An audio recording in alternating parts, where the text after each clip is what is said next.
Le ministère de la guérison par Ellen White. Chapitre 8. Le rôle éducateur du médecin. Le bon médecin est un éducateur. Il se rend compte de ses responsabilités, non seulement envers le malade qu'il soigne, mais aussi envers la société dans laquelle il vit. Il est le gardien de la santé morale comme de la santé physique. Il s'efforce non seulement d'enseigner les méthodes thérapeutiques, mais encore d'inculquer de bonnes habitudes et de faire connaître les lois de la vie. Il faut enseigner les principes de la santé. La connaissance des principes de la santé n'a jamais été plus nécessaire qu'aujourd'hui. Malgré le confort croissant et les commodités dont on entoure la vie moderne, malgré les progrès remarquables de l'hygiène et de la thérapeutique, le déclin de la vigueur physique et de la force d'endurance est alarmant. Ce fait est digne de fixer l'attention de tous ceux qui ont à cœur le bien-être de leurs semblables. Notre civilisation artificielle encourage des habitudes pernicieuses. Les coutumes et la mode sont en guerre contre la nature. La manière de vivre qu'elles imposent et les excès qu'elles excusent diminuent peu à peu nos forces physiques et mentales. D'où la maladie, la souffrance, l'intempérance et le crime. Il est vrai que beaucoup de gens transgressent par ignorance les lois de la santé et il faut les instruire. Mais le plus grand nombre pêchent à bon escient et devraient comprendre combien il est important de les observer. Le médecin a de multiples occasions de parler des principes de la santé et de montrer la nécessité de s'y conformer. Par ses bons conseils, il peut faire beaucoup pour corriger des erreurs qui font un mal incalculable à l'humanité. L'emploi de médicaments toxiques est une pratique qui engendre une multitude de maladies. Beaucoup de gens ne cherchent pas à connaître la cause réelle de leur malaise.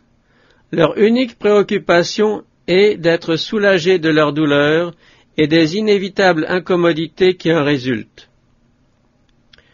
Pour y parvenir, ils recourent à des médicaments dont ils ne connaissent que très mal les propriétés réelles ou s'adressent aux médecins pour avoir un remède qui neutralise l'effet de leurs erreurs. Mais ils n'ont pas le moins du monde l'idée de changer leurs mauvaises habitudes qui causent tout le mal. S'ils n'obtiennent pas d'amélioration immédiate, ils essaient un autre médicament, puis un autre encore, et le mal s'aggrave de jour en jour. Il faut apprendre aux gens que les médicaments ne guérissent pas. S'ils apportent parfois un soulagement momentané, et si la guérison paraît résulter de leur emploi, c'est parce que la nature possède des forces suffisantes pour éliminer le poison et combattre les causes de la maladie. On peut dire que c'est malgré les médicaments que la santé est rétablie. Mais dans la plupart des cas, ceux-ci ne font que changer la forme ou le siège de la maladie. Souvent, le poison, en apparence inoffensif pendant quelque temps, reste à l'état latent dans l'organisme et y cause plus tard des troubles fâcheux. Beaucoup de maladies chroniques sont dues à l'usage de médicaments toxiques. C'est ainsi qu'un bon nombre de vies humaines ont été fauchées qui auraient pu être préservées grâce à des traitements naturels. Les poisons contenus dans beaucoup de prétendus remèdes créent des besoins qui ruinent le corps et l'âme. Bien des panacées populaires et des spécialités pharmaceutiques, et même certains médicaments prescrits par les médecins, sont en partie responsables de ces terribles fléaux de l'humanité que sont l'alcoolisme, l'opiomanie ou la morphinomanie. Le seul espoir d'améliorer cet état de choses est de faire connaître les lois de la santé. Les médecins devraient enseigner que la guérison se trouve non dans les médicaments, mais dans la nature. La maladie est l'effort de l'organisme pour rétablir un équilibre rompu par la violation des principes qui régissent notre être physique. Il faut donc, premièrement, en rechercher la cause, écarter les mauvaises habitudes et supprimer les conditions insalubres. Puis, on aidera la nature à éliminer les impuretés et à rétablir l'état normal de l'organisme. Remèdes naturels. L'air pur, le soleil, l'abstinence, l'eau, le repos, l'exercice, une alimentation judicieuse, la confiance en Dieu, voilà les vrais remèdes. Chacun devrait connaître les traitements naturels et la manière de les appliquer. Il est essentiel d'être au courant des principes qui régissent le soin des malades et d'acquérir une expérience pratique à cet égard. L'usage des remèdes naturels exige, il est vrai, des précautions et des efforts, qui rebutent bien des gens, car la nature guérit et reconstitue graduellement. Elle paraît lente à ceux qui manquent de patience. D'autre part, l'abandon des plaisirs malsains demande un sacrifice. Mais si l'on persévère, on découvre bien vite qu'en cessant de la contrecarrer, la nature accomplit son œuvre avec sagesse. Et, en obéissant à ses lois, on est récompensé par un retour à la santé du corps et de l'esprit. On accorde généralement trop peu d'attention à la conservation de la santé, et l'on oublie que mieux vaut prévenir que guérir. C'est le devoir de chacun envers soi-même et l'humanité de s'enquérir des lois de la vie et de s'y conformer consciencieusement. Il faut se familiariser avec le corps humain, le plus merveilleux de tous les organismes, comprendre ses différentes fonctions et leurs relations en vue de l'action admirable de l'ensemble. On devrait étudier l'influence de l'esprit sur le corps et du corps sur l'esprit, ainsi que les lois qui régissent l'un et l'autre. Entraînement aux luttes de la vie. On ne rappellera jamais suffisamment que la santé n'est pas le fait du hasard, elle résulte de l'obéissance à des règles précises. Les athlètes le savent bien, eux qui se préparent avec le plus grand soin à un entraînement et à une discipline sévère. Tout est chez eux soigneusement réglé, car ils savent fort bien que la négligence, les excès ou le manque de soins qui affaibliraient ou paralyseraient l'un ou l'autre des organes de leur corps occasionneraient leur défaite. Combien sont plus importantes les précautions à prendre pour réussir dans la vie? Ce n'est pas à un simulacre de bataille que nous sommes appelés. Nous soutenons une lutte dont les résultats sont éternels.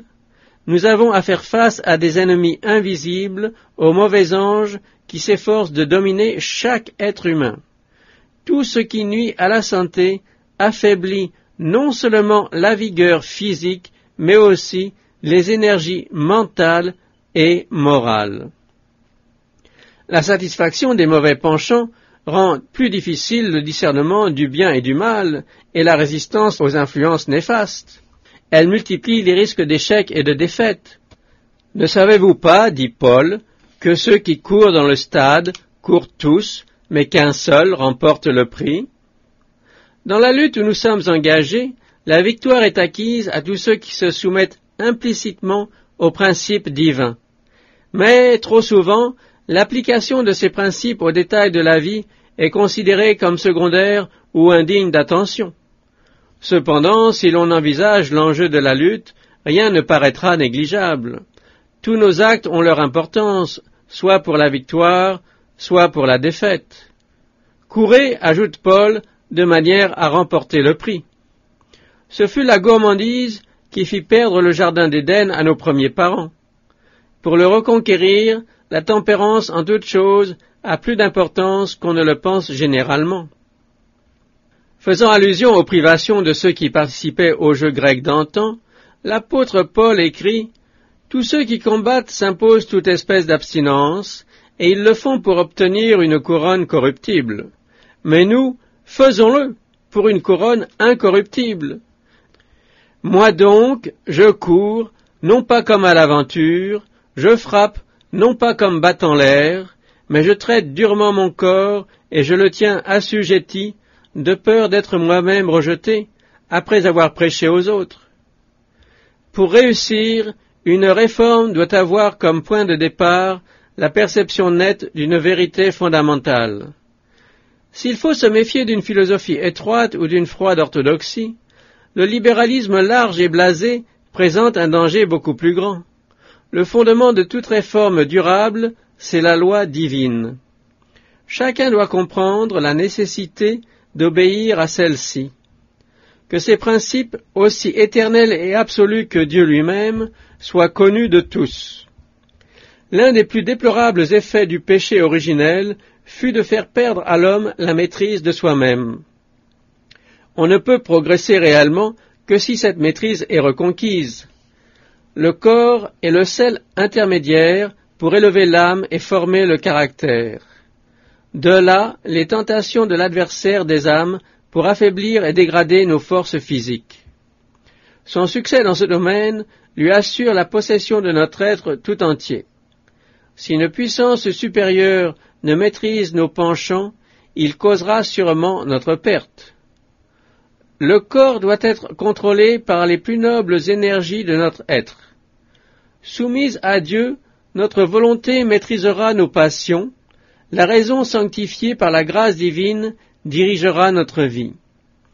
Il faut que nous ayons conscience des exigences de Dieu. Il faut qu'hommes et femmes comprennent leur devoir d'être purs, de se dominer, de s'affranchir de tout appétit dépravé et de toute mauvaise habitude. Toutes nos énergies, morales et physiques, sont un don du ciel et doivent être mises à son service. Dans le rituel mosaïque, symbole de l'Évangile, aucune offrande tarée n'était reçue à l'autel de Dieu. Le sacrifice qui représentait le Christ devait être sans tache. C'est à cela que l'Écriture fait allusion lorsqu'elle dit que les croyants doivent offrir leur corps comme un sacrifice vivant, saint, agréable à Dieu. Aucune réforme véritable ne peut être accomplie sans la puissance divine. Les barrières humaines destinées à neutraliser les tendances naturelles ou acquises ne sont que des digues de sable contre un torrent. Tant que la vie de Jésus ne nous galvanisera pas, nous ne pourrons résister aux tentations, qu'elles viennent de l'intérieur ou de l'extérieur. Le Christ est venu ici-bas et a vécu selon la loi divine pour que l'homme puisse acquérir une maîtrise parfaite sur ses inclinations naturelles. Médecin de l'âme et du corps, il donne la victoire sur la concupiscence. Par lui, nous pouvons former un caractère parfait. Soumis à Dieu, notre esprit est contrôlé par la loi royale qui libère tous les captifs. En nous unissant au Christ, nous devenons libres. Faire sa volonté, c'est travailler au bien de l'humanité. Lorsque nous obéissons à la loi divine, nous sommes affranchis de l'esclavage du péché et délivrés des passions mauvaises. Nous pouvons arriver à nous dominer, à dompter nos inclinations et à vivre les principes de ce monde de ténèbres et les esprits méchants dans les lieux célestes. C'est au sein de la famille que ces instructions sont le plus nécessaires et feront le plus de bien. Les parents doivent poser les vrais fondements du caractère et des bonnes habitudes. Qu'ils commencent par faire comprendre aux enfants que les principes de la loi divine comportent la santé physique aussi bien que la santé morale. Montrons-leur que l'obéissance à la parole de Dieu est leur seule sauvegarde contre les maux qui mènent le monde à sa perte. Mettons en évidence la responsabilité des parents, non seulement envers eux-mêmes, mais aussi envers leurs enfants. Ils donnent à ceux-ci l'exemple de l'obéissance ou de la transgression. Le sort de leur famille est déterminé par cet exemple et leurs enseignements. Les enfants seront ce que les ont fait les parents. Si les parents pouvaient considérer par eux-mêmes les conséquences de leurs actes et voir comment leur vie et leur influence accroissent la puissance du péché ou celle de la justice, un changement radical s'opérerait certainement. Beaucoup renonceraient à des coutumes traditionnelles et se soumettraient aux principes divins. Puissance de l'exemple. Appelé par sa profession à pénétrer dans les familles, à se rendre au chevet des malades, le médecin peut calmer leurs alarmes, les ramener du bord de la tombe, parler d'espoir aux mourants. Il gagne ainsi leur confiance et leur affection, et occupe une place à laquelle bien peu sauraient prétendre. Le pasteur lui-même ne dispose pas d'occasion aussi propice, ni d'une influence plus étendue. L'exemple du médecin, comme son enseignement, est une force positive pour le bien. La réforme qu'il s'agit d'accomplir a besoin d'hommes et de femmes dont la conduite offre l'exemple de l'empire sur soi-même. Ce qui donne du poids aux principes que nous voulons inculquer, c'est la manière dont nous les mettons nous-mêmes en pratique. Le monde a besoin d'une démonstration vivante de ce que peut faire la grâce divine pour redonner à l'homme sa dignité perdue et l'empire sur soi-même. Rien n'est plus nécessaire à l'humanité que la puissance salutaire de l'Évangile, révélée dans la vie de ceux qui s'efforcent d'imiter le Christ. Le médecin est continuellement en relation avec des gens qui ont besoin d'être fortifiés et encouragés par un bon exemple. Beaucoup sont faibles de caractère, manquent d'empire sur eux-mêmes et sont facilement la proie de la tentation. Il ne peut leur venir en aide que si sa conduite révèle une fermeté de principe qui lui permette de triompher des habitudes nuisibles et des passions basses. On doit voir à l'œuvre dans sa vie la puissance divine. Sinon, quelque persuasives que soient ses paroles, son influence s'exercera en faveur du mal. Bien des gens qui réclament les conseils et les soins du médecin sont des naufragés de la vie à cause de leurs mauvaises habitudes. Blessés, meurtris, coupables, impuissants, ils comprennent leurs errements et ne savent comment s'en affranchir. Il ne devrait y avoir dans l'entourage de ces personnes rien qui puisse leur rappeler le milieu délétère auquel elles doivent leur état. Il leur faut une atmosphère pure, des pensées nobles et élevées. Quelle terrible responsabilité encourent ceux qui, au lieu de leur donner le bon exemple, sont eux-mêmes les esclaves d'habitudes pernicieuses. Le médecin est l'œuvre de la tempérance. Il en est beaucoup parmi ceux qui ont recours au médecin qui ruinent leur corps et leur âme par l'usage du tabac et des boissons enivrantes. Celui qui comprend ses responsabilités dénoncera à ses malades la cause de leur souffrance. Mais s'il fait lui-même usage de ces poisons, quelle valeur pourront avoir ses paroles? Conscient de sa propre faiblesse, il hésitera à signaler le danger qui menace la vie de ses malades, et il n'aura à cet égard aucune influence sur la jeunesse. Adonné à des habitudes d'intempérance, comment un médecin pourrait-il montrer l'exemple de la pureté, de l'empire sur soi-même, et travailler au relèvement de ceux qui sont tombés? Alors que son haleine dégage l'odeur des liqueurs enivrantes et du tabac, et que son système nerveux est ébranlé, son cerveau obscurci par l'usage des narcotiques, comment serait-il capable d'accomplir son œuvre auprès des malades, leur inspirer confiance et agir rapidement et avec précision? Si un médecin n'obéit pas aux lois qui gouvernent son être, s'il préfère les plaisirs égoïstes à la vigueur du corps et de l'esprit, ne se déclare-t-il pas ainsi indigne de se voir confier des vies humaines? Quelque consciencieux et expérimenté qu'il soit, un médecin rencontre bien des insuccès et des découragements apparents. Souvent, il n'atteint pas le but qu'il s'était proposé. De ces patients qui recouvrent la santé, il ne résulte aucun bien, ni pour eux, ni pour la société. Beaucoup ne se rétablissent que pour retomber dans les erreurs qui les avaient rendus malades et pour se livrer avec la même ardeur au tourbillon des plaisirs insensés. Ce que le médecin a fait pour eux semble un effort perdu. Le Christ a fait la même expérience. Cependant, il ne cessait de se dépenser en faveur de ceux qui passaient par la souffrance. Des 10 lépreux qu'il purifia un jour, un seul fut reconnaissant, et c'était un étranger un Samaritain. Mais pour l'amour de celui-là, Jésus avait guéri les 9 autres. Que le médecin, qui est en proie au découragement, pense au Sauveur, le grand médecin, dont il est écrit « Il ne se découragera point et ne se relâchera point. À cause du travail de son âme, il rassasiera ses regards. » S'il n'y avait eu qu'une seule âme pour accepter l'évangile de la grâce, le Christ aurait quand même consenti, pour la sauver, à vivre une vie de labeur et d'humilité et à mourir sur la croix. Si donc par nos efforts, un seul être humain peut être rendu digne de briller dans les parvis célestes, n'est-ce pas déjà un résultat réjouissant? La tâche du médecin est ardue et fatigante. Pour s'en acquitter avec succès, il lui faut une constitution et une santé robustes. Un homme faible et maladif ne peut supporter le travail pénible qui incombe au médecin. Celui qui n'a pas une parfaite maîtrise de soi-même n'est pas qualifié pour s'occuper de toutes sortes de maladies.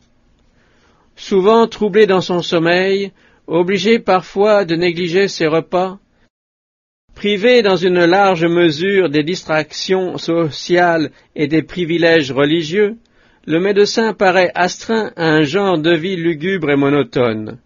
Les déboires qu'il rencontre, les gens qui ont besoin d'aide, la dépravation des autres attristent son cœur et peuvent ébranler sa confiance dans l'humanité. D'autre part, la lutte contre la maladie et la mort épuise à l'extrême ses énergies. Ce rude effort l'éprouve intensément, et c'est alors qu'il est le plus accessible à la tentation. Il a besoin, plus que quiconque, de force morale, de pureté d'esprit et de foi réelle. Pour l'amour des autres, comme dans son propre intérêt, il ne peut se permettre de méconnaître les lois physiques. L'insouciance dans ce domaine l'amènerait bien vite à l'insouciance au point de vue moral. Ce qui seul peut soutenir le médecin dans toutes les circonstances, c'est de se conformer aux principes divins et d'être fortifié et ennobli par une fermeté d'intention que l'on ne peut trouver qu'en Dieu. Il doit manifester l'excellence du caractère divin. Jour après jour, heure après heure, instant après instant, il faut qu'il vive comme s'il était en présence d'un monde invisible. Tel Moïse, il agira comme voyant celui qui est invisible. La justice plonge ses racines dans la sainteté. Nul ne peut mener une vie pure devant ses semblables si celle-ci n'est cachée avec le Christ en Dieu. Plus l'activité du médecin est intense, plus intime doit être sa communion avec le ciel. Plus ses devoirs sont urgents et grandes ses responsabilités, plus aussi il a besoin de la puissance divine. Il faut qu'il consacre moins de temps aux choses temporelles pour en accorder davantage aux réalités éternelles. Qu'il résiste à un monde qui voudrait l'accaparer et le séparer de la source de sa force. Plus que tous les autres hommes, qu'il se place par la prière et l'étude des Écritures sous l'égide de Dieu. Qu'il ne cesse de se conformer aux principes de vérité, de justice et de grâce qui sont pour l'âme la révélation des attributs de la divinité. Dans la mesure où la parole de Dieu est mise en pratique, elle place son empreinte sur chacun de nos actes et sur chaque trait de notre caractère. Elle purifie chaque pensée et régit chaque désir. Ceux qui la suivent sont les hommes forts. Ils s'élèvent au-dessus de ce qui est vil pour vivre dans une atmosphère exempte de toute impureté. Pour celui qui est en communion avec Dieu, la fermeté qui préserva jadis Joseph et Daniel de la corruption des cours païennes produira une vie irréprochable. Son caractère sera sans tache, la lumière du Christ l'illuminera, et l'étoile du matin se lèvera sur lui dans toute sa splendeur. Une telle vie est une barrière contre le mal, une sécurité pour ceux qui passent par la tentation, une lumière pour ceux qui s'égarent dans le dédale des difficultés et des découragements. Elle est une force au service de la société.